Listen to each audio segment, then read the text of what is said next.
Are you ready? హెచ్చరిక మరియు ప్రోత్సాహం. వారు భయపడుతున్నట్లు మీరు భయపడకుడి అని చెప్పడానికి గల కారణం ఏంటి? ఆ కారణం ఏంటంటే ఇశ్రాయేల్ దేశం యునైటెడ్గా ఉండేది, అంటే ఎప్పుడు ఏకముగా ఉండేది, ఐక్యముగా ఉండేది, ఒకటిగా ఉండేది. కానీ ఆ ఇశ్రాయేల్ దేశం రెండుగా డివైడ్ అయిపోయింది. నదర్న్ కింగ్డమ్, సదర్న్ కింగ్డమ్, ఉత్తర రాజ్యం, దక్షిణ రాజ్యం. ఉత్తర రాజ్యానికి 10 గోత్రాలు, దక్షిణ రాజ్యానికి 2 గోత్రాలు. ఉత్తర రాజ్యానికి ఉన్న ఆ 10 గోత్రాలని ఇశ్రాయేలు అన్నారు, 2 గోత్రాలని యోధా అన్నారు. ఉత్తర రాజ్యానికి రాజుగారు వేరే, దక్షిణ దేశానికి రాజుగారు ఆహాజ్ అన్న రాజు. ప్రతివాడి కన్నులు 2 గోత్రాలున్న యోధా ప్రాంతం మీదే ఉండేవి. ఎందుకంటే గుండెకాయ అయిన యెరూషలేం, హార్ట్ యెరూషలేం దేంట్లోనే ఉందంటే యోధాలోనే ఉంది. తద్వారా ఇశ్రాయేల్ ప్రజలు వారిని ఆక్రమించాలని, యోధా ప్రాంతాన్ని, యెరూషలేముని ఆక్రమించాలని ఈ రాజు ప్రయత్నం. వీళ్ళిద్దరూ కలిసి ఉండాలి, అన్న తమ్ముళ్ళు, ఒకే తండ్రి బిడ్డలు కలిసి ఉండాలి, కానీ విడిపోయారు. ఇది శత్రువులకు తెలుసు. తద్వారా యోధా మీద దాడి చేద్దాము అనుకుంటే భయం. చిన్న దేశమే కానీ దాడి చేయాలంటే భయం. ఎక్కడ ఇశ్రాయేల్ వాళ్ళు వస్తారా, వేరే వాళ్ళు వస్తారా అని. తద్వారా ఏం చేశాడంటే సిరియా దేశపు రాజు ఏమనుకున్నాడంటే, నేను యోధా ప్రాంతాన్ని క్యాప్చర్ చేయాలి. ఈయన్ని క్యాప్చర్ చేయాలంటే ఈ 10 గోత్రాలని నా వశంలో చేసుకోవాలి. అందువలన సిరియా దేశం వాళ్ళు ఏం చేశారంటే వీళ్ళని మంచి చేసుకొని వీళ్ళిద్దరూ కలిసి, సిరియా దేశం వాళ్ళు, ఇశ్రాయేల్ దేశం వాళ్ళు, 2 దేశం వాళ్ళు యోధా మీద దాడి చేయడానికి వస్తున్నారు.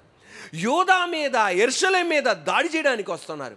అటువంటప్పుడు ఆహాజ్ అన్న రాజు ఉన్నాడంటే పెద్ద తేడా రాజు. దేవుని వైపు తిరగరా బాబు అంటే, దేవుని వైపు తిరగటం ఏంటి అంటాడు. మిలిటరీని నమ్ముకోవాల అంటాడు. దేవుడుని ప్రార్థన చేయరా బాబు, దేవుడు సాయం చేస్తాడంటే, దేవుడు ఎలా సాయం చేస్తాడంటాడు. అటువంటి తేడా మనిషి ఆహాజ్ అన్న రాజు. ఈ ఆహాజ్ అన్న రాజు దగ్గరికి యెషయా ప్రవక్త వచ్చాడు. ప్రవక్త వచ్చి అన్నాడు, ఊర్ధ లోకమంతా ఎత్తైన, పాతాళమంతా లోతైన, భయపడక, నీ సమస్య ఎంత పెద్ద గొప్పదన్నా, దేవుడు ఒక సూచన అడుగు, నీ దేశాన్ని కాపాడతారు. వాళ్ళిద్దరూ వస్తున్నారని, ఎవరు వస్తున్నారని, ఇశ్రాయేల్ దేశం వాళ్ళు వస్తున్నారని, సిరియా వాళ్ళు కలిసి వస్తున్నారని భయపడిపోతున్నారు. ఎవరైతే వీళ్ళకి సపోర్ట్ చేయాలో, 10 గోత్రాలు సపోర్ట్ చేయాలో వాళ్ళకి సపోర్ట్ చేయట్లా, శత్రువులతో కలిసి వస్తున్నారని చెప్పి చెట్టు ఆకు కదిలితే ఎలాగైతే ఊగిపోతాయో చెట్టు ఆకులు, కొమ్మలు కదులుతుంటే ఆకులు ఎలా కదిలిపోతాయో ఇలా కదిలిపోతున్నారు. ఆహాజ్ రాజు మొదలుకొని ప్రజలు కూడా 2 గోత్రం, 10 గోత్రం వాళ్ళు, సిరియా దేశం వాళ్ళు అబ్బబ్బబ్బబ్బా వణికిపోతున్నారు. వణికిపోతున్నప్పుడు దేవుడు అడిగాడు, ఊర్ధ లోకమంతా ఎత్తైనా, పాతాళ లోకమంతా లోతైనా ఒక అద్భుతం అడుగు, నేను కార్యం చేస్తా. నేను అడగను అన్నాడు. దేవాది దేవుడు అన్నాడు, నేనే ఒక సూచన ఇస్తా, నేనే ఒక సూచన ఇస్తా, నేను మీ కొరకు నేను నిలబడతా. దేవాది దేవుడు ఆహాజ్ అన్న రాజుకి యెషయా ప్రవక్తతో కబురు పంపించాడు. ఆ ఇద్దరు వస్తున్నారే వాళ్ళ గురించి దేవుడు ఎలాగంటున్నాడో చూడండి. యెషయా గ్రంథం 7వ అధ్యాయం 3 నుండి 7 వాక్యాలు, 10 నుండి 14 వాక్యాలు కలిసి మనం చదువుదాం. అప్పుడు యెహోవా యెషయాతో ఇలాగు సెలవిచ్చాను, ఆహాజు ఎదుర్కొనుటకు నీవును నీ కుమారుడైన షేర్యాషీబును చాకిరేవు మార్గమున పై కోనేటి కాలువ కడకు పోయి అతనితో ఇలాగు చెప్పుము, భద్రము సుమి, నిమ్మలించుము, పొగరాజుచున్న ఈ 2 కొరకంచు కొనలకు, అనగా రెజీనును సిరియనులను రెమల్యా కుమారుడును అనువారి కోపాగ్నికి జడియకుము, నీ గుండె అవియనీయకుము. సిరియాయు ఎఫ్రాయిమును రెమల్యా కుమారుడును నీకు కీడు చేయవలనని ఆలోచించుచున్నారు. మనము యోధా దేశం మీదకి పోయి దాని జనులను భయపెట్టి దాని ప్రాకారములను పడగొట్టి టొబాయేలును వాని కుమారుని దానికి రాజుగా నియమించెదము రెండని చెప్పుకొనిరి. అయితే ప్రభువైన యెహోవా, అందరు నాతో పాటు చెప్పాలి, అయితే ప్రభువైన యెహోవా ఇలాగు సెలవిచ్చుచున్నాడు, ఆ మాట నిలువదు, జరగదు. 10 నుండి 14 యెహోవా ఇంకను ఆహాజునకు ఇలాగు సెలవిచ్చెను, నీ దేవుడైన యెహోవా వలన సూచన అడుగుము, అది పాతాళమంతా లోతైనను సరే ఊర్ధ్వలోకమంతా ఎత్తైనను సరే ఆహాజను నేను అడుగను, యెహోవాను శోధింపనని చెప్పగా అతడు ఇలాగు చెప్పెను, దావీదు వంశస్థులారా వినుడి, మనుషులను విసికించుట చాలదనుకొని నా దేవుని కూడా విసికింతురా. కాబట్టి అందరు గట్టిగా, కాబట్టి ప్రభువు తానే ఒక సూచన మీకు చూపును, ఆలకించుడి. కన్యక గర్భవతి అయి కుమారుని కని అతనికి ఇమ్మానువేలని పేరు పెట్టును. రాజు తోడుండాలి, రాజు తోడుండకపోయినా నేను నీకు తోడై ఉంటా. ప్రైజ్ ద లార్డ్, హల్లెలూయా. వారికి మీరు భయపడకండి. ఒక మాట మీరు గమనించండి, దేవాది దేవుడు అక్కడ అర్థమైనట్టు చెప్తున్నాడు. హల్లెలూయా. యూదా మీదకి, యెరూషలేం మీదకి, 2 గోత్రాల మీదకి సిరియా వాళ్ళు, ఇశ్రాయేల్ వాళ్ళు కలిసి వస్తున్నారు. అసలు ఈ 10 మంది వాళ్ళ తమ్ముడు పక్షాన నిలబడి, మీరు మా కుటుంబం మీద దాడి చేస్తారా, మీరు మా వాళ్ళ మీద దాడి చేస్తారని వీళ్ళిద్దరు కలిసి వాళ్ళ మీద దాడి చేయాలి. కానీ కుటుంబ సభ్యులు శత్రువులతో కలిశారు. ఈ రోజున నీ ఇంటి పరిస్థితి ఎలాగుందా? ఈ రోజున నీ ఒంటరిగా ఉన్నావు, ఒంటరిగా ఉన్న కుటుంబం, కానీ నీ కుటుంబ సభ్యులే శత్రువుల పక్షాన నిలబడి నీ మీద దాడి చేస్తున్నారా? దేవాది దేవుడు అనేది వాళ్ళు పలికే మాట నిలవదు, భయపడకడి, నేను మీ పక్షాన కార్యం చేస్తా. హల్లెలూయా. జీవంగల దేవుడు నీ పక్షాన ఉంటాడంతే. ఈ రోజున నజరేయుడైన యేసయ్య నామములో మీరు గమనించండి, ఈ రోజున తల్లిదండ్రుల పరిస్థితి బాగోలా. పిల్లలైన మీరు, పెద్ద కొడుకైన నువ్వు, చిన్న కుమారుడైన నువ్వు, పెద్ద కుమార్తె అయిన నువ్వు, చిన్న కుమార్తె అయిన నువ్వు, కుమారుడు అయిన నువ్వు, కుమార్తెవైన నువ్వు, మీ అమ్మ నాన్నకి నువ్వు సపోర్ట్ చేయాలి. అయ్యో నాన్న పరిస్థితి ఇలాగైపోయింది, అమ్మ పరిస్థితి ఇలాగైపోయింది, ఇప్పుడు నేను శత్రువుల పక్షాన నిలబడకూడదు. మా కుటుంబం అయితే ఎవరైతే నాశనం అవ్వాలని ఆశిస్తున్నారో, మా నాన్న అమ్మ పతనం అవ్వాలని ఆశిస్తున్నారో, మా వ్యాపారం పతనం అవ్వాలని ఆశిస్తున్నారో, మా కుటుంబం పతనం అవ్వాలని ఆశిస్తున్నారో, వాళ్ళతో మేము సహకరించాం. మా అమ్మ నాన్న పక్షాన నిలబెడతాం. డాడీ ఇంతకాలం మమ్మల్ని బాగా పోషించారు, మమ్మీ పోషించారు, ప్రస్తుతం మన పరిస్థితి బాగోలేదని మేము మీకెదురుగా పళ్ళెత్తి ఒక మాట అనం డాడీ, మీరు ఏం పెడితే అది తింటాం డాడీ, అవసరమైతే మేము కష్టపడతాం డాడీ, మేము బయటికి వెళ్తాం డాడీ, మనం ఐక్యమత్యంగా ఉందాం డాడీ. శత్రువుని ఇంటికి రాలేడు. ఈరోజు అలా జరగట్లా నానా, అలా జరగట్లా, మా ఇంట్లో జరగట్లా. మా పిల్లలు వ్యతిరేకంగా మారిపోయి శత్రువుల పక్షాన్ని వెళ్ళిపోయారు. భయపడద్దు. ఆహాజుతో ఇచ్చినట్లుగా దేవాది దేవుడు అనేది నేను మీకు తోడై ఉంటా. చప్పట్లు కొడుతూ దేవాదేవుని స్తోత్రం చెల్లిద్దాం. నేను మీకు తోడై ఉంటా, నీ కుటుంబానికి తోడై ఉంటా, నీ దేశానికి నేను తోడై ఉంటా. దేవుడు తోడై ఉంటాడని చెప్పేసేసి మాటతో చెప్పి వదిలేలా. ఆమేన్, హల్లెలూయా. వీళ్ళు వణికిపోతుండగా, భయపడిపోతుండగా, షేక్ అయిపోతుండగా, వీళ్ళిద్దరు కలిసి, ఎవరిద్దరు? సిరియా దేశం వాళ్ళు, ఇశ్రాయేల్ దేశం వాళ్ళు, వీళ్ళిద్దరు కలిసి యోధా మీద దాడి చేద్దామని వస్తున్నారు. సిరియా వాడు మామూలుడు కాదు, ఆయన శత్రు. ఆయన మాస్టర్ ప్లాన్ ఏంటంటే, మేమిద్దరం కలిసి ఈయన మీద దాడి చేస్తే ఇది ఆక్రమించేసుకుంటే తర్వాత మేము ఈయన్ని కూడా ఆక్రమించవచ్చు. అది ఆడి మాస్టర్ ప్లాన్, అది ఆడి మాస్టర్ ప్లాన్. కానీ అన్నీ ఎరిగిన దేవుడు ఒక్క ఆయన ఉన్నాడు. హల్లెలూయా, హల్లెలూయా. అన్నీ ఎరిగిన దేవుడు ఏం చేశాడంటే అషూరీ దేశాన్ని, అసీరియన్స్ని, అషూరియులను లేపాడు. అషూరియులు 200 సంవత్సరాల నుండి ఓటమి ఎరగని రాజు. అబ్బో, నువ్వు భలే ప్లాన్ వేసావురా నాన్న. సిరియా దేశపు రాజు, అబ్బబ్బా నీ మాస్టర్ ప్లాన్ అలాగుందని చెప్పి అషూరు రాజు నాయనో అని చెప్పేసి సిరియాని దాడి చేశారు, ఇశ్రాయేల్ని దాడి చేశారు, 2 దేశాలని నేలమట్టం చేసి పడేశారు. అంతే, దెబ్బకి వాళ్ళిద్దరూ యోధా మీదకి రాలా. ఇది నా దేవుని యొక్క పవర్. బా బా బా బా బా బా బా హల్లెలూయా. ఇది మన దేవుని యొక్క గొప్పతనం, ఇది మన దేవునికి ఉన్న గట్స్, ఇది మన దేవునికి ఉన్న దమ్ము. హల్లెలూయా. ఈరోజు కూడా సృష్టికర్త నీ పక్షాన నిలబడగలిగిన సమర్థుడు ఆయన. హల్లెలూయా, హల్లెలూయా. దేవుడు అన్నాడు భయపడకండి, ఆయన చెప్పే మాటకు భయపడకండి. ఇప్పుడు జరుగుతుంది ఏంటంటే వారు భయపడుతున్నట్లు మీరు భయపడకండి. ఆ మాట చెప్పడానికి గల కారణం ఏంటంటే ఇది యెషయా గ్రంథం 7వ అధ్యాయంలో జరిగింది. యెషయా గ్రంథం 8వ అధ్యాయంలో ఏం జరుగుతుందంటే ఈ అషూరీలు ఉన్నారే, సిరియా దేశం వాళ్ళు పోయారు, వాళ్ళు నేలమట్టం చేశాను. ఎవరి బాధ వాళ్ళదండి. ఎవడ దొరుకుతాడా ఆక్రమించేద్దాం అనుకుంటారు జనాలు. అషూరీలు ఏమనుకున్నారంటే సిరియా వాడు నేలమట్టం అయిపోయాడు, ఇశ్రాయేల్ నేలమట్టం అయిపోయారు.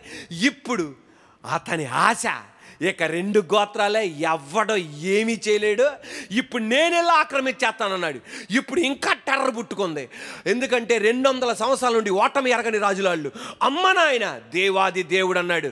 మరలా ఇది కుట్ర, ఇది గూడపుటాని, గూఢాచారం, చేతపడి చేశారు, సిల్లంగి చేశారు అనకండి. ఆ మాట నాకు అసహ్యం వేస్తుంది. హల్లెలూయా.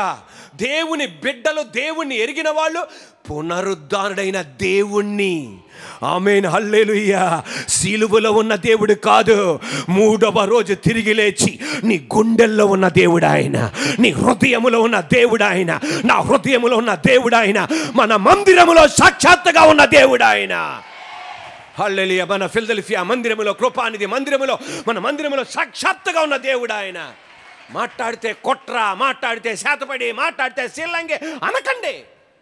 వారు భయపడినట్లు మీరు భయపడకండి. హల్లెలూయా. ఎవరు భయపడినట్లుగా అషూరీయులు సిరియన్లకు భయపడినట్లుగా, ఇశ్రాయేల్ ప్రజలు భయపడినట్లుగా, వారు భయపడినట్లుగా మీరు భయపడకండి. వాళ్ళిద్దరు వస్తుంటే నేను మీకు తోడై ఉండి విజయాన్ని ఇప్పించా, విజయాన్ని ఇచ్చా, విజయాన్ని అప్పగించా.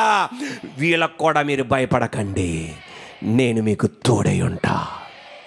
అబ్బా, చప్పట్లు కొడుతుంటే ఎంతో ఆనందంగా ఉంది. ఈరోజు మీరు చప్పట్లు కొడుతుంటే ఎలాగుందో తెలుసా? అన్నయ్య మా ఇంట్లో కూడా ఇదే దేవుడు చేయబోతున్నాడు, పాస్టర్ గారు మా ఇంట్లో ఇదే చేయబోతున్నాడు. ఎస్, విశ్వాసముతో చప్పట్లు కొడుతున్న నీ ఇంట్లో దేవాది దేవుడు అదే కార్యం చేయబోతున్నాడు. హల్లెలూయా, హల్లెలూయా, హల్లెలూయా. యూదాను భద్రపరిచిన దేవుడు, యెరూషలేమును భద్రపరిచిన దేవుడు, 2 గోత్రాలను భద్రపరిచిన దేవుడు ఈరోజు నీ ఇంటిని భద్రపరచును గాక, నీ కుటుంబాన్ని భద్రపరచును గాక, మీ పిల్లల్ని భద్రపరచును గాక, సంఘమును భద్రపరచును గాక. భయపడద్దు, లోకస్తులు భయపడినట్లు భయపడద్దు, నేను మీకు తోడై ఉంటా. హల్లెలూయా, ప్రైజ్ ద లార్డ్. ఈ రోజున ఒక నిర్ణయానికి రా. భయపడడానికి నిర్ణయించుకుంటావా? దేవుని యందు విశ్వాసం కలిగి జీవించడానికి ఆ నిర్ణయం కలిగి ఉంటావా? అది నీ చేతిలో ఉంది. లేదు ప్రతిదానికి అదే మాట చెప్తుంటాను నేను. నీ ఇష్టం, అది నువ్వు ఒక నిర్ణయానికి రావాలి. అది నీ ఇంట్లో ప్రమాదం జరగకముందే, నీ కుటుంబంలో అలాంటి జరగకముందే ఈరోజు ఒక నిర్ణయానికి వచ్చేయాలి. దేవా, భయముతో జీవించడానికి నేను నిర్ణయించను, నీ మీద విశ్వాసం ఉంచడానికి నేను నిర్ణయించుకుంటా. అంటే జరిగే పరిస్థితుల వలన మనకు భయం కలగదు అని నేను అనట్లా. దాంట్లో మనం ఉండం, దాంట్లో నుండి బయటకు వస్తాం. నా దేవుడు నాకు ఉన్నాడు, నా దేవుడు నాకు సాయం చేస్తాడు, నా దేవుడు విడిపిస్తాడు. Praise the lord, hallelujah, praise the lord, hallelujah. నువ్వు నిర్ణయించుకోవాలి. అయిపోయినాక కాదు, ముందలే నువ్వు నిర్ణయించుకోవాలి. తర్వాత అయ్యయ్యో అని బాధపడితే కుదరదు, ముందలే నిర్ణయించుకోవాలి. సోషల్ మీడియాలో వైరల్ అయిపోయిన ఒక వీడియో, కొంతమంది అది తమిళనాడుకు చెందిన వాళ్ళు అంటారు, కొంతమంది కర్ణాటకకి చెందిన వాళ్ళు అంటారు. కానీ ఏదేమైనా సరే వాళ్ళు తమిళ్ మాట్లాడని కన్నడ మాట్లాడని జరిగిన సంఘటన. పెళ్లి పీటల మీద పెళ్లి కుమారుడు పెళ్లి కుమార్తె కూర్చున్నారు. పెళ్లి పీటల మీద పెళ్లి పందిరిలో, కళ్యాణ మండపములో, పెళ్లి పందిరిలో, పెళ్లి పీఠం మీద పెళ్లి కుమారుడు పెళ్లి కుమార్తె కూర్చున్నారు. అన్ని కార్యక్రమాలు జరిగినాయి. మంగళసూత్రాన్ని తన కాబోయే భార్య కట్టబోతున్నాడు. తాళి కట్టబోతుంటే ఈమె అక్కడ లేచి నాకు కట్టొద్దు, నా ప్రియుడు వస్తున్నాడు అంది. ఎలాగుంటుంది చెప్పండి? పూలమాల వేస్తారా? ఆ పెళ్ళికొడుకి కళ్ళు తిరిగినట్టు అనిపించింది. నాకు చూడగానే నాకు కూడా అనిపించింది, అదేదో ఫస్ట్ టైం నిర్ణయించుకోవచ్చు కదమ్మా.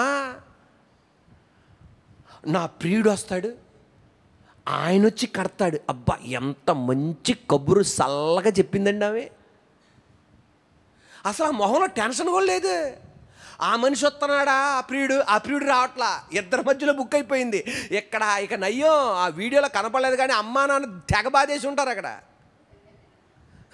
తెగ బాధేసి ఉంటారు.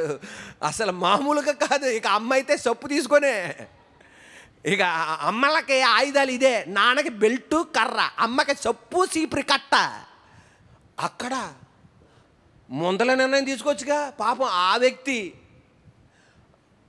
అదో రకంగా చూస్తున్నాడు. ఆయన పాప ఆయన మైండ్ మొత్తం స్టక్ అయిపోయింది. ఒకేసారి ఏంట్రా ఇది, ఏం జరుగుతుంది, ఈ ప్రపంచంలో ఏం జరుగుతుంది అనుకున్నాడు. ఆమె చేసింది భయంకరమైన పొరపాటు. అదే నిర్ణయం ఫస్టే ఉండాల. ఇప్పుడు ఆ పెళ్లి కుమారుని, ఆ పెళ్లి కుమారు స్నేహితుల్ని, వాళ్ళ బంధువుల్ని అందరిని అవమానపరిచింది. వాళ్ళ అమ్మని, వాళ్ళ నాన్ని, పెళ్లి కుమార్తె వాళ్ళ అమ్మని, నాన్ని, వాళ్ళ తమ్ముళ్ళని, అన్నల్ని, అక్కల్ని మొత్తం అవమానపరిచింది. భారతదేశంలో ఆమె వలన కుటుంబానికి తల దించుకునేటట్టు చేసింది. ఆ అమ్మ నాన్న బతకగలరండి? ఆ పెళ్లి కుమారుడు వాళ్ళ అమ్మ నాన్న బతకగలరా చేసిన పనికి? ఒక ఆయన కింద కామెంట్ ఇస్తున్నాడు, నువ్వు చాలా ధన్యుడు రా, పెళ్ళైపోయినాక టార్చర్ కన్నా ఇది మంచి టార్చర్ రా అంటున్నాడు ఆయన. అసలు వీడియో క్లిప్పింగ్ కన్నా కింద కామెంట్లే సూపర్గా ఉన్నాయి అనుకున్నాను నేను. ఓరే నాయనా, అందుకనేమో యూట్యూబ్లో అందరూ చెప్పేది కామెంట్స్ పెట్టండి అని. ఎవడ బాధ ఆడిది కామెంట్స్. అక్కడ కామెంట్స్ మీరు చదవండి ఇంటికెళ్ళి. ఇప్పుడు ఇది వేరే వివాహ పద్ధతి కనుక ఆ వీడియో నేను చూపెట్టట్లేదు, కానీ కింద కామెంట్స్ చూడండి. దేని బిడ్డలారా, ఆ నిర్ణయం ముందరే తీసుకోవాల్సింది. ఈ రోజున నజరేయుడైన యేసయ్య నామంలో నువ్వు ఒక వివాహ జీవితానికి అడుగుపెట్టావు. కాలేజీలో ఎవరినో ప్రేమించావు, కాలేజీలో ఆ వ్యక్తిని నువ్వు ప్రేమించావు. వివాహం అయిపోయింది. ఇప్పుడు వివాహం అయిపోయినాక మళ్ళీ ఫేస్బుక్లో చాట్ చేస్తాను, వాట్సాప్లో చాట్ చేస్తాను, మళ్ళీ కలుస్తానంటే కుదరదు. అక్కడ ముందరే ఉండాలి ఆ నిర్ణయం. నువ్వు తీసుకునే నిర్ణయం ముందరే ఉండాలి. తర్వాత ఇక కమిట్ అయిపోవాలి. తండ్రి ఆ వ్యక్తిని మర్చిపోయేడు చేయి, ఆ స్త్రీని మర్చిపోయేడు చేయి. ముందలే ఉందా, ముందలే ఆ నిర్ణయం మీ అమ్మకి చెప్పు, మీ నాన్నకి చెప్పు. ఒప్పుకున్నారా చేసుకో, లేకపోతే దేవుని చేతికి అప్పగించి ముందుకెళ్ళిపో. హల్లెలూయా. ఈ రోజున అనేక మంది తొందరగా నిర్ణయం తీసుకోకుండా, ముందలే నిర్ణయం తీసుకోకుండా కుటుంబాలను అవమానపరుస్తున్నారు, సిగ్గుపరుస్తున్నారు. యోనా దేవుడు నినవే కలమన్నాడు. నినవే కలమంటే తర్షీష్కి వెళ్తున్నాడు. ఇబ్బంది రాగానే మళ్ళా నిర్ణయం తీసుకున్నాడు. అది ముందలే ఉండొచ్చు కదా, అంతమందిని ఇబ్బంది పరచాలా? నయోమి బెత్లెహేము నుండి మోయాబు దేశానికి వెళ్ళిపోయింది. నీ ఇంట్లో కరువు వచ్చిందని, నీ ఇంట్లో కలవరం వచ్చిందని, నీ ఇంట్లో కలతలు ఏర్పడి అని చెప్పి ఇల్లు విడిచి పారిపోవద్దు. ఏదో మీ అబ్బాయి సావు నాన్న, సావు అమ్మ అన్నంత మాత్రం నువ్వు సావద్దు. ఎందుకు తెలుసా? అది దేవుడు నీకు అప్పగించిన ఇల్లు, అది దేవుడు నీకు అప్పగించిన కుటుంబం. అది చాలా వేదనకరం. ఏంటి తెలుసా?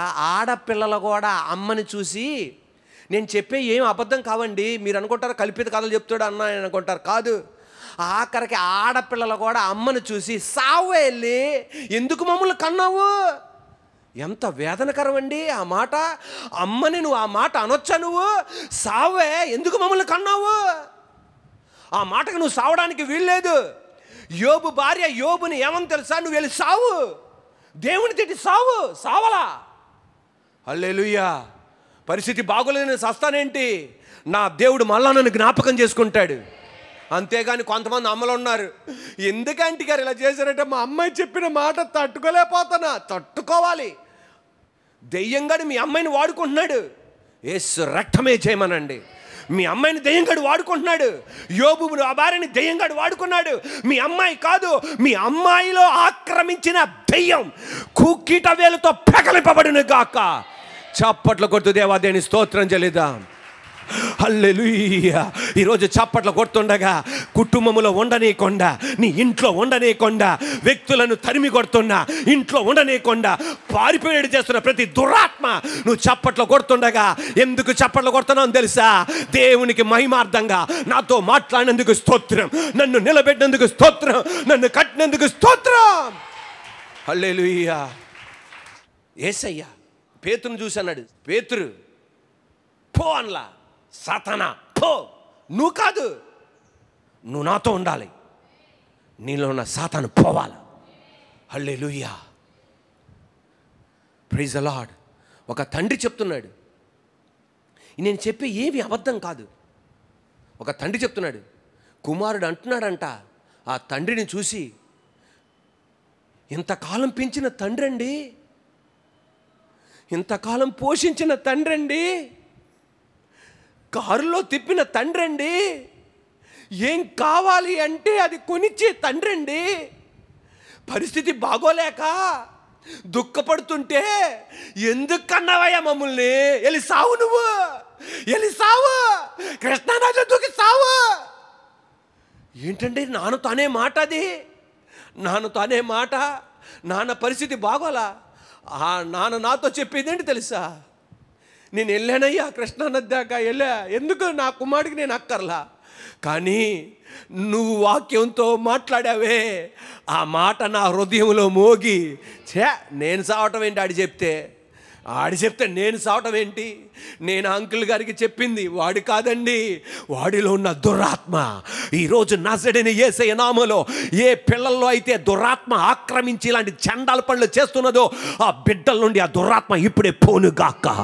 ఏ యేసయ్య అయితే కొరడా తీసుకున్నాడు మందిరములో, నీ ఇంట్లో యేసయ్య రక్తము చేత వాటిని తరిమి కొట్టును గాక. మంచిగుండే కుమారులను, మంచిగుండే కుమార్తెలను, మంచిగుండే భార్యలను, మంచిగుండే భర్తలను నీ ఇంటిని గజిబిజి చేయాలని, నీ ఇంటిలో అలజడి తీసుకురావాలని చెప్పి నీ ఇంటిని తారుమారు చేస్తున్న ప్రతి దురాత్మ ఇప్పుడే నీ ఇంట్లో నుండి పోనుగాక. యేసు రక్తమే జయమనండి. Praise the lord. హల్లెలూయా. ఎవరో సావమన్నారంటే చచ్చిపోవడం కాదు. Praise the lord. నయోమి పరిస్థితి బాగోలేదని చెప్పి బెత్లెహేము విడిచిపెట్టి మోయాబు దేశానికి వెళ్ళింది. మోయాబు దేశానికి వెళ్ళి వాళ్ళ ఇద్దరు కుమారులకు వివాహం జరిగింది. అసలు యూదులు మోయాబీలను అసలు చేసుకోరు, ఎందుకంటే యూదులు చాలా అందంగా ఉంటారు. మోయాబీరాండ్లు అంత మరి సౌందర్యవతులేం కాదు వాళ్ళు, కానీ వివాహం చేసుకున్నారు. మరి ప్రేమించి చేసుకున్నారో అరేంజ్ చేసుకున్నారో మరి ఏం తెలియదు, మరి వాళ్ళు వివాహం చేసుకున్నారు. నయోమి వాళ్ళ భర్త గారు మరణించారు. అప్పుడే ఆమె గుర్తెరగాల్సింది, ఎక్కడ ఉంటే ఏదో తేడా జరుగుతుందిరా బాబు అని ముందలే నిర్ణయం తీసుకొని ఆ ఇద్దరు మగపిల్లలు మరణించకముందే గబుక్కుని బెత్లెహేముకి వచ్చేయాల్సింది. ఇది జరిగేది కాదేమో, నాకు తెలియదు, నా ఊహా చిత్రాన్ని అందిస్తున్నాను. అది జరిగేది కాదేమో. కానీ పెద్ద కుమారుడు మరణించి, రెండో కుమారుడు మరణించి, ఒక కోడలు వెళ్ళిపోయినాక నిర్ణయం తీసుకుంటుంది. అంటే ఒక కోడలు వెళ్ళకముందే నిర్ణయం తీసుకుంటుంది, ఇప్పుడు మరలా నేను బెత్లెహేముకి వెళ్తా. ఆ నిర్ణయం ముందలే తీసుకుంటే బాగుండేది. ఈరోజు వాక్యం వింటుండగా కన్నీరు కారుస్తున్న చెల్లెలతో, అమ్మలతో, అన్నలతో, అక్కలతో అనేది ఆ వివాహం చేసుకోకముందే ఆ నిర్ణయం తీసుకోవాల్సింది. ఇప్పుడు అయిపోయింది. దేవుని వైపు తిరుగు. ఇప్పుడైనా నా కుటుంబాన్ని మళ్ళా కట్టయ్యా, ముందలే ఆ నిర్ణయం తీసుకోవాల్సింది. మధ్యలో వచ్చేసాను, అటు వెనక్కి వెళ్ళలేను, అటు ఎదరికి వెళ్ళలేను, మధ్యలో ఆగిపోయినయ్యా, నిర్ణయం తీసుకోవాలి. హల్లెలూయా. తప్పిపోయిన కుమారుడు ఇంటికి వెళ్దాం అనుకున్నాడు. ఎప్పుడు తెలుసా? డబ్బులన్నీ పోయినాక, తినటానికి తిండి లేక, బంగారం లేక, డబ్బులు లేక, ఏమీ లేక, ఆఖరికి పంది ఆ పొట్టు కూడా తినడానికి మార్గం లేక అప్పుడు నిర్ణయం తీసుకున్నాడు, ఇప్పుడు వెళ్తానని. అదేదో ముందరే నిర్ణయం తీసుకోవాల్సింది. అయినా పర్వాలా, ఇప్పుడైనా నిర్ణయం తీసుకో. చెల్లి, ఇప్పుడన్నా నిర్ణయం తీసుకో. తమ్ముడు, ఇప్పుడన్నా నిర్ణయం తీసుకో. వాక్యం వింటున్న నీతో దేవుని ఆత్మ, పరిశుద్ధాత్మ దేవుడు చెప్పేది, ఇప్పుడన్నా నిర్ణయం తీసుకో. హల్లెలూయా. దేవుని బిడ్డలారా, ఈరోజు నేను చెప్పనా, నువ్వు నేను దేవుని కొరకు మనం నిలబడాలి. ఆ నిర్ణయం మనం తీసుకోవాలి. ప్రార్థన చేయడానికి మనం నిర్ణయం తీసుకోవాలి. నిన్ను తట్టి లేపుతున్నాడు, లేచి ప్రార్థన చేయి. అంతా జరిగినాక అబ్బా ప్రార్థన చేస్తే బాగుండు, నో, ముందర నిర్ణయం తీసుకో. వాక్యం చదవాలని చెప్పి దేవుడు ప్రోత్సహిస్తున్నాడు, ముందర నిర్ణయం తీసుకో. అవకముందే నిర్ణయం తీసుకో. ఈ రోజున అయిపోయినాక ఆ వేదన గుండా, ఆ దుఃఖం గుండా వెళ్ళి ఆ వేదన మనకి ఎందుకండి బాబు, ఆ ముందలే నిర్ణయం తీసుకుంటే మనకి ఏం ఉండవు కదా. శిష్యులతో యేసయ్య చెప్పాడు, అయినను పరిశుద్ధాత్మ మీ మీదకి వచ్చి మీరు శక్తి నొందెదరు గనక యోదయ, యెరూషలేము, సమరయ, భూనిగంతం వరకు సాక్షులై ఉందరు. కానీ ఆ 12 మంది కలిసి ఉంటాం ఉన్నారు. దేవాది దేవుడు శ్రమలు పంపించాడు, అంతే. మొత్తం చెదిరిపోయి ఒక్కొక్క దేశానికి వెళ్ళాడు. అప్పుడు అనుకున్నారు, అప్పుడే మేము వెళ్ళి ఉంటే బాగుండేది, ఇంత వేదం గుండా వెళ్ళినాక వెళ్ళాలా. ముందర నిర్ణయం తీసుకో. ఈరోజు నజరేయుడైన యేసయ్య నామములో నీకు నాకు పరిశుద్ధాత్మ దేవుడు చెప్పేది, మన అందరినీ దేవుడు మనకు ఒక బాధ్యత అప్పగించాడు. అదేంటి తెలుసా? సువార్త ప్రకటించాలి. నీ ఇంటి ఎదురు వాళ్ళకి, వెనకోళ్ళకి, ఎడం పక్కన వాళ్ళకి, కుడి పక్కన వాళ్ళకి సువార్త ప్రకటించాలి. అది మన బాధ్యత. ఆ శ్రమ రాకముందే, ఆ ఇబ్బంది రాకముందే మనం సువార్త అందించాలి. అది ఎలాగ అందించు, నువ్వు అందించు.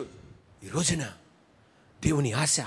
అందుకే పౌలు అనేది, అయ్యో సువార్త ప్రకటించని ఎడలా నాకు శ్రమ. నిన్ను ఊరికే సరదాగా రక్షించలా. నువ్వేదో పెద్ద భక్తుడువని, నువ్వేదో పెద్ద భక్తురాలు అని ప్రసంగం చేస్తా, నేను పెద్ద భక్తుడిని, పరిశుద్ధుని రక్షించలా. కృపచేత మనల్ని రక్షించాడు. మనం సువార్త అందించాలి. అనేక మందికి సువార్త మంట తగ్గిపోయింది. ఇతరులకు సువార్త చెప్పడం మంట తగ్గిపోయింది. ఇతరులకు యేసయ్య గురించి తెలపడం తగ్గిపోయింది. ఆ శ్రమ రాకముందే, ఆ వేదన రాకముందే నీకు అవకాశం వచ్చినప్పుడు సువార్త అందించు. హల్లెలూయా. అది ఏ పద్ధతిలో అందిస్తావు నువ్వు అందించు. ముందరే ఆ నిర్ణయం తీసుకో. నేడే రక్షణ దినం, నేడే అనుకూల సమయం. యేసయ్య త్వరగా రాబోతున్నాడు. ఆయన వచ్చినాక నిర్ణయం తీసుకుంటారంటే కుదరదు. ముందలే నిర్ణయం తీసుకో. హల్లెలూయా. యేసుప్రభు వారు సిలువలో వేలాడుతున్నారు. ఎడం పక్క ఒక దొంగ, కుడి పక్క ఒక దొంగ. ఏ దొంగ మనకు తెలియదు, మనకు కుడి అలవాటు కనుక కుడివైపు దొంగ అన్నాడు, అయ్యా నీ రాజ్యంలో నన్ను కూడా జ్ఞాపకం చేసుకో. కానీ ఎడం వైపు దొంగ తర్వాత బాధపడ్డాడు నరకానికి వెళ్ళినాక. అబ్బబ్బబ్బబ్బబ్బబ్బబ్బా, నా దగ్గరుండి దగ్గరుండి వదిలిపెట్టేసుకున్నానంటే ఆ ఛాన్స్. ముందరే నిర్ణయం తీసుకో. ఒక మామగారు వస్తున్నారు మన మందిరానికి, 84 సంవత్సరాలు, ఇప్పటికి కూడా బాప్టిజం తీసుకోవాలా. మామ బాప్టిజం తీసుకో అంటే, మా మనవరాలు పెళ్ళైపోయినాక తీసుకుంటాను బాబు అంటుంది. నువ్వు సూపరు. నేను మామతో అన్నా, మామ ఎక్స్పైరీ డేట్ కూడా అయిపోయింది మామ నీకు అన్నా. అంటే అంక అర్థం కాలే, ఎక్స్పైరీ డేట్ ఏంటండి. నీ చెప్పకూడదు, తర చెప్తాలే అన్న. అధిక బలం ఉంటే 80 కూడా దాటి నీకు ఎత్తే ఇంకా మనవరాలు పెళ్ళి, ముది మనవరాలు పెళ్ళి అయిపోయినాక బాప్టిజం తీసుకుంటావా? ఈ రోజున ముందరైన నిర్ణయం తీసుకో. Praise the lord. హల్లెలూయా. హెచ్చరిక, ప్రోత్సాహం దేవుడు చేస్తున్నాడు. ఈరోజు నజరేయుడైన యేసయ్య నామములో ఈ అవకాశం మరలా ఇంకోసారి దొరకదు. నువ్వు ఆటోలో వెళ్తున్నప్పుడు ఆ వ్యక్తి మళ్ళీ ఇంకోసారి కనపడ్డావు. బస్సులో వెళ్తున్నప్పుడు ఆ వ్యక్తి కనపడచ్చు, కనపడకపోవచ్చు. నీ ఇంటి ఎదురుగున్న వ్యక్తి కనపడచ్చు, కనపడకపోవచ్చు. ఒక పాస్టర్ గారితో దేవుడు అన్నాడంట, పలానా రౌడీకి వెళ్ళి సువార్త అందించమన్నాడంట. అమ్ము ఆయన వాక్యం వినడం ప్రభు అన్నాడంట. దేవుడు అన్నాడంట, వెళ్ళి వినిపించమన్నాడంట. అయినా వినలేదంట. కొన్ని నెలలు దేవుడు వేచి ఉన్నాడు. ఆ వ్యక్తిని కత్తులతోనూ మిగతా ఆయుధాలతో చంపేశారంట ఆ రౌడీని. అప్పుడు బాధపడ్డాడంట, దేవా నువ్వు చెప్పమన్నా నేను చెప్పలేదయ్యా. ఆయన ఎక్కడికి వెళ్తాడయ్యా? నా వలన ఆయన నరకానికి వెళ్తున్నాడా? ఆ రోజు నుండి ఆయన ఎక్కడ ప్రయాణం చేసినా ఇతరులకి సువార్త అందిస్తాడంట. నా వలన ఒకడు నరకానికి వెళ్ళకూడదు. ఈ రోజున మనకు వ్యత్యాసమైన పద్ధతులు మీడియాలో మనకు ఎక్కువయించాడు. రకరకాల మనం ఉపయోగించడానికి మార్గాలు ఉన్నాయి. సువార్త అందించాలి. అనేక మంది ఇది కులం మతం అనుకుంటున్నారు. కాదు, మన జీవితాల్ని మార్చే గొప్ప రక్షకుడు ఆయన, హృదయాల్ని మార్చే దేవుడు ఆయన, సృష్టికర్త యేసుక్రీస్తు, అందరికీ ప్రభు ఆయన. హల్లెలూయా. ఈ పగటి వేళ నజరేయుని యేసే నామములో వారికి భయపడుతున్నట్లు మీరు భయపడకండి. దేవాది దేవుడు వాళ్ళకి ఇచ్చిన మాట ఏంటి తెలుసా? ఎవరికి ఇచ్చిన మాట? యోధా ప్రజలకు ఇచ్చిన మాట. అదేంటి తెలుసా? కొన్ని నిమిషాలు మేము చదివిస్తా. అదేంటంటే యెషయా గ్రంథం 8:1 వాక్యం. ఇప్పుడు తీకండి, నేను చదివిస్తా మీకు. యెషయా గ్రంథం 8:1 వాక్యం. ఆ వాక్యం ఏంటి తెలుసా? పెద్ద బోర్డు మీద, మీరు రోడ్డు మీద వెళ్తుంటే పెద్ద పెద్ద హోర్డింగ్స్ చూస్తారు. ఆ హోర్డింగ్స్ మీద పెద్ద పెద్ద అడ్వర్టైజ్మెంట్లు వేస్తారు. దేవాది దేవుడు అన్నాడు, పెద్ద బోర్డు రాయి, ఆ బోర్డు మీద నేను చెప్పింది నువ్వు రాసి పెట్టుకో. ఏంటి ప్రభువా? నేను చెప్పింది నువ్వు రాసి పెట్టుకో అన్నాడు. అదేంటితో చూడండి. యెషయా గ్రంథం 8:1 వాక్యం. యెషయా గ్రంథం 8:1 వాక్యం. మరియు, నాతో పాటు, మరియు యెహోవా నీవు గొప్ప పలక, అంటే పెద్ద హోర్డింగ్, పెద్ద బోర్డు తీసుకొని మహేరు, షలాల్, హష్, బజ్ అను మాటలు సామాన్యమైన అక్షరాలతో దాని మీద రాయము. కొంతమంది కలిపి రేటింగ్ రాస్తుంటారు, ఎవడికి అర్థం కాని భాష, అది ఏంటో అని ఎవడికి అర్థం కాదు. చూడండి, డాక్టర్ గారు రాసింది ఇలా అంటాడు, అది ఎవడికి అర్థం కాదు. అది అలాంటి భాషలతో కాదు, సామాన్యమైన భాష, ప్రతి సామాన్యుడు కూడా అర్థమయ్యే భాష రాసి పెట్టుకో. Maher, Shalal, Hash, Baz. ఇంగ్లీష్లో చదువుకుందాం చూడండి. Book of Isaiah 8th chapter 1st verse.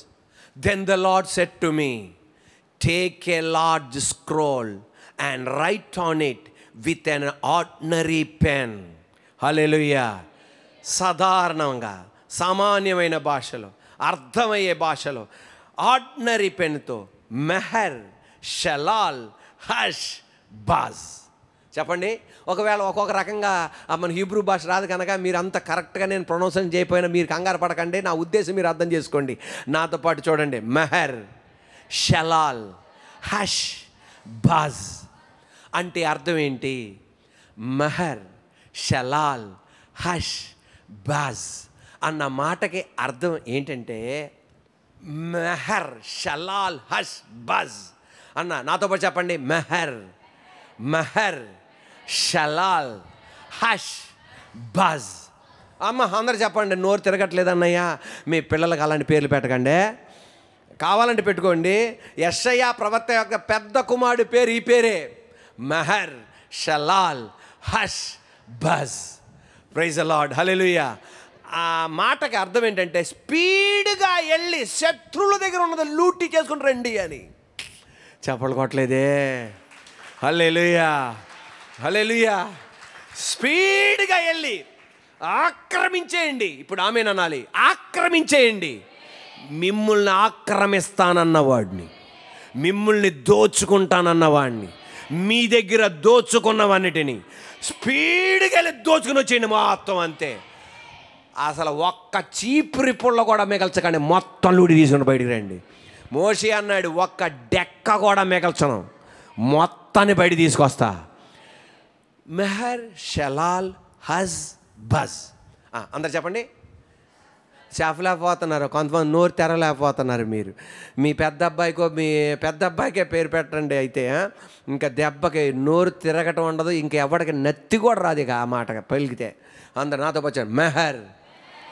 చెప్పట్లా, వెనకాల మగవాళ్ళు చెప్పట్లా, తలదించుకొని ఉన్నారు. తలదించుకునే సమయం కాదమ్మా ఇది. గట్టి చెప్పండి. మెహర్, షలాల్, హజ్, బజ్. వాళ్ళు ఎప్పుడు ఈ మాట పలుకుతారు తెలుసా? దేవుడు ఎప్పుడు చెప్తా ఈ మాట పలికింది? యుద్ధం జరిగిన తర్వాత, విజయం వచ్చినా కాదు. వారికి భయపడినట్లు మీరు భయపడకుడి అని చెప్పి, దాని ముందల ఆయన చెప్పే మాట ఏంటంటే, యుద్ధం జరగకముందే దేవుడు పలికిస్తున్న మాట. ఈ మాట ఎప్పుడు పలుకుతారంటే, ఒక దేశం వాళ్ళు శత్రు దేశం మీద దాడి చేస్తున్నారు. శత్రు దేశం మీద దాడి చేయగానే శత్రువులు ఓడిపోయారు, మీరు విజయం పొందారు. శత్రువులు ఓడిపోయారు, మీరు విజయం పొందారు. విజయం పొందగానే ఏ దేశమైతే విజయం పొందిద్దో ఆ విజయం పొందిన దేశంలో ఉన్న సైనికులు ఒకళ్ళకొకళ్ళు చెప్పుకుంటారంట, Meher Shalal Hash bus, Meher Shalal Hash bus అంటారు. అంటే స్పీడ్గా వెళ్ళి లూటీ చేసుకుందాం దాపటండి అని అర్థం. హల్లెలూయా. మీరు కూడా ఎడం వైపు వాళ్ళని చూసి చెప్పండి, మెహర్ షలాల్ హజ్ బస్. మళ్ళీ చెప్పండి, మెహర్ షలాల్ హజ్ బస్. అందరూ ఇలా కూర్చున్నారు కదా, అందరూ సోషల్ డిస్టెన్స్, ఫిజికల్ డిస్టెన్స్. లేకపోతే కనుక ఇదివరకు అయితే సెకండ్ ఇప్పించేవాడిని, కానీ ఇప్పుడు సెకండ్ ఇప్పించడం కుదరదు కనుక అందరు అటెన్షన్లో కూర్చున్నారు కనుక మీరు ఈ చెయ్యి అంత గ్యాప్లో ఉన్నారు, ఈ చెయ్యి అంత గ్యాప్ ఉన్నారు. ఇప్పుడు కుడి వైపు వాళ్ళని చూసి అందరు చెప్పండి, మెహర్ షలాల్ హజ్ బస్. ఇప్పుడు ఎడం వైపు వాళ్ళు చూసి మెహర్ షలాల్ హజ్ బస్. ఇప్పుడు నేను 1 అంటాను, అందరు కుడివైపు తిరిగి ఏమనండి, మెహర్ షలాల్ హజ్ బస్. 2 అంటాను, మెహర్ షలాల్ హజ్ బస్. 3 అంటాను, అందరు లేచి నిలబడి చప్పలు కొడుతూ మెహర్ షలాల్ హజ్ బస్ అనాలి. ఓకేనా? 1 Meher Shalal Hash bus. 2 Meher Shalal Hash bus.